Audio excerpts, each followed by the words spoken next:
Hi there! Now that the save data rules are laid out clearly, I wanted to provide a practical guide on how to approach deck optimization during chaos missions. Unfortunately, the game doesn't give clear feedback about the accumulated save data value as you progress through a dungeon, so I will offer some heuristics to simplify the process. That said, I'll walk you through my thinking as I focus on building a deck for Haru and conclude by showcasing its performance at the end of the run. To make your life easier, my recommendation is still to build one character at a time, to get at least one save data just right. This might mean that you're disregarding limitations for other team members, to have an easier time clearing the dungeon, or prioritize funneling event choices towards your target character until they are at the limit. Of course, it's fine to start out cautious and abide by the rules, so that you can adapt to the epiphany choices you're being offered. This example features a tier 9 difficulty world, meaning the max save data capacity is 110, or 10 times the tier plus 20. I've just hit level 50 without spending on stamina refills, so my guess is that most free-to-plays should be somewhere around this difficulty. But regardless of the tier you're currently at, the principles hold true either way. I'm starting off the run with some card removals, selecting the least useful cards first, such as Haru's and Khalipe's shields or Mika's attack. The mere act of removing a card incurs a cost on our save data, though the first one is free. Afterwards, the cost increases progressively with each removal. Irrespective of that, deleting a starting card, either through removal or conversion, increases the character's save data value by 20. This may be a little confusing, since these actions usually go hand in hand, but getting rid of a starter card is considered to increase a deck's value more so than a unique card. This brings us to the first heuristic. Deleting your starter cards is expensive. Try to remove no more than 2, which increases your save data value to 50. The third removal doubles that amount and is not worth it unless perhaps you're clearing the highest difficulty and all of a character's basic cards are trash. Then, quite early on, Haru triggers a Divine Epiphany for Anchor Shot, here on the left. This is added on to the random upgrade that grants 3 morale, which occurs after the use of Anchor Shot, making it a terrible effect. The Divine bonus doesn't do much to salvage the card. Each Divine Epiphany increases the save data value by 20, so choose carefully which ones you want to add to your deck. Haru's capacity allows for 60 more points, which equates to 3 Divine Epiphanies. This brings us to the next heuristic. Be frugal when it comes to these. It's easier when you know what you're looking for. Often, 1 or 2 specific cards are key to a character's deck, which ideally you'd like to duplicate with a Divine Epiphany, such as Haru's Anchor Pointer and Charge Energy. If Anchor Shot's Divine Epiphany had been paired with the combo version, I'd be tempted, but this one is an easy skip in favor of the better effect on the right. Normal card epiphanies don't incur any cost, so if in doubt, skip. Next, here we have a monster card. As it turns out, the developers don't want us to use them, as they skyrocket the cost by a whopping 80 points. There are a few truly amazing monster cards, which one may consider at higher tiers, when the capacity affords more freedom, but before tier 12, you couldn't even remove 2 starter cards alongside adding a monster card. Thus, ignoring monster cards before max level is our next heuristic. Here, I'm adding a neutral card to Mika's deck to gain a bit of drawing utility. Neutral cards cost 20 points like Divine Epiphanies, but they add another 10 points to their value upon an Epiphany. This is a bit unfortunate, since we can't skip these, so you should calculate 30 points for each neutral card just to be safe. Because of this, you're using the same heuristic here as with Divine Epiphanies. Avoid adding too many of them. Even if they're offered for free, skip if you can't find something that's a good fit that justifies the cost. Note that if you have a character like Mika who perhaps is already fully built and just there to support the team, you could just ignore the rules and beef her up to make the run smoother. After defeating the first boss, the game generously offers me Anchor Pointer for duplication. The first copy is free, and since this is a regular Epiphany, the cost of her deck doesn't go up. Copying a Divine Epiphany or neutral card would add another 20 or 30 points towards the limit. The decks are still looking a little barebone at this point, but Haru is on the right track. In the interior, I continue by deleting the second starter card for Khalipe. She hasn't been getting any epiphanies so far, but I do this just in case she catches up. Here, I'm adding a pretty strong purple weapon to her save data. Gear doesn't cost anything, so there's no reason to hold back. Then, one of the most valuable events lets you copy a card or trigger a Divine Epiphany. A second copy increases the save data value by 10 points, a Divine Epiphany by 20 points instead. Copies get increasingly more expensive like card removals, so depending on your tier, you likely can't do more than 3. Most runs don't offer you more than that anyway, so it's not a real restriction, but keep in mind that the third one costs you 30 points for the duplication and 50 if it's a Divine Epiphany. When you have a Divine Epiphany for a key card, the copy is a better option, assuming your save data capacity allows for it, but since Haru doesn't yet have any, I'm going with the Epiphany instead. Luckily enough, one of the best upgrades of Charge Energy gets the effect that reduces its cost, making the card extremely useful for a deck.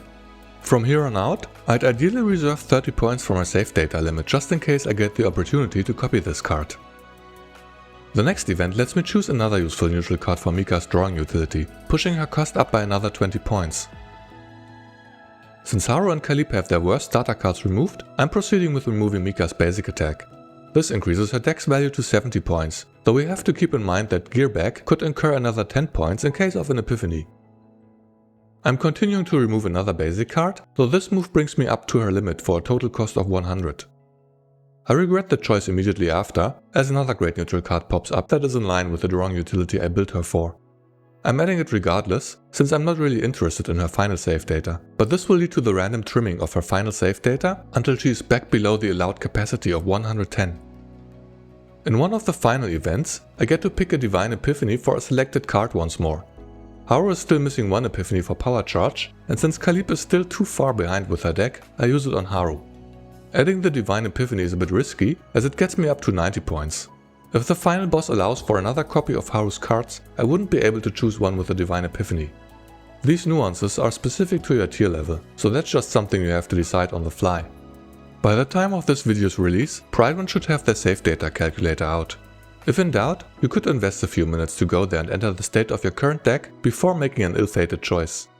Here, I'd like to gain a copy of Charge Energy with its Divine Epiphany, but I consider the chance for that option too low to skip out on this upgrade for Power Charge. These are the decks before the second boss fight. Mika dropped 2 basics and has a total of 3 neutral cards that add drawing utility. Since one of them obtained an Epiphany, we're already over her limit. I should not have removed her water barrier if I wanted to secure this deck. Notably, she did not obtain Whirlpool, which is her worst card, so this deck is actually looking fairly decent. Khalipe had a terrible run. 2 of her starters are removed, but she is still missing 3 Epiphanies. Unless a final battle offers all of them at once, she goes home empty-handed. For Haru, on the other hand, things are going pretty well. 2 starters are removed, and she got the crit upgrades for Anchor Shot and Pointer, plus a copy of the ladder. The Divine Epiphany on Charge Energy is also very useful, allowing her to more easily utilize her buffs in the absence of high AP turns. The Power Charge Epiphany is not too impressive, so that would have been a possible skip if you wanted to be safe. But onto the deck in action. The first round was a miss, but the second turn offers a lot of drawing power, though too little AP to make use of it. Once her deck is built, Haru's playstyle is as simple as it gets. Grab Anchor Shot via Anchor Pointer, buff up if you can, and pummel the enemy alongside Khalipe's Celestial cards. I'm carrying over what's left of this hand to the next round via Khalipe's Absolute Protection in hope of more AP. Mika's breakdown interferes with that plan though. She won't be granting us any bonus AP or card draws for a while, but such is life. After Khalipe grabs Vulture Ejection from the deck, Haru fires off another Anchor Shot, now at 2 stacks. The team's HP keeps falling as Mika refuses to snap out of it.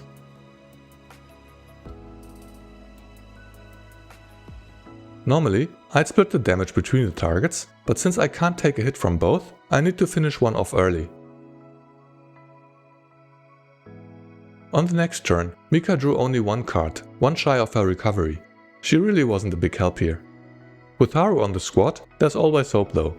The hand is decent here, allowing me to draw Anchor Shot with bonus critical rate and a 0-cost Charge Energy for extra damage and Tenacity Break, plus a Vulture Ejection for good measure. This takes care of the shield and a good chunk of the enemy's HP. I'm lacking AP to use Anchor Shot again, but Haru's Ego skill is enough to break the target, thereby restoring the needed AP to finish off the opponent. It's a simple but effective playstyle. The bonus crit rate via Anchor Pointer is a valuable upgrade, and having 2 or 3 copies of it ensures that you won't have to contend without Haru's nukes for too long.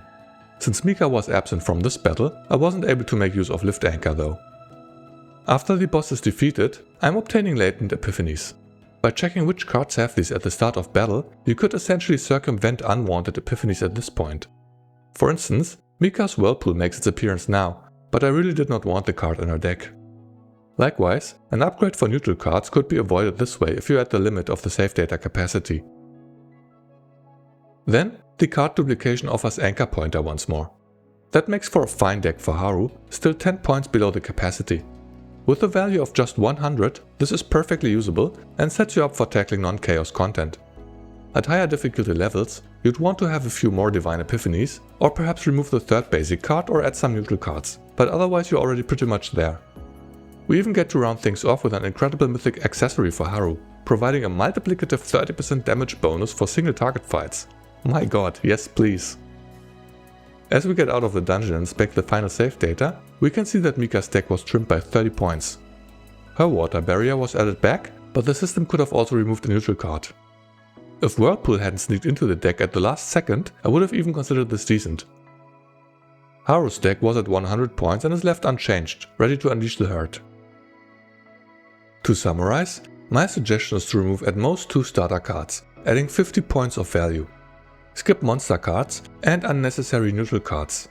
If you happen to add a neutral card, calculate 30 points, which includes a potential epiphany. Choose Divine Epiphanies only if they truly add value to your deck, which typically should be one of your character's key cards. Plan for up to 3 card copies per run.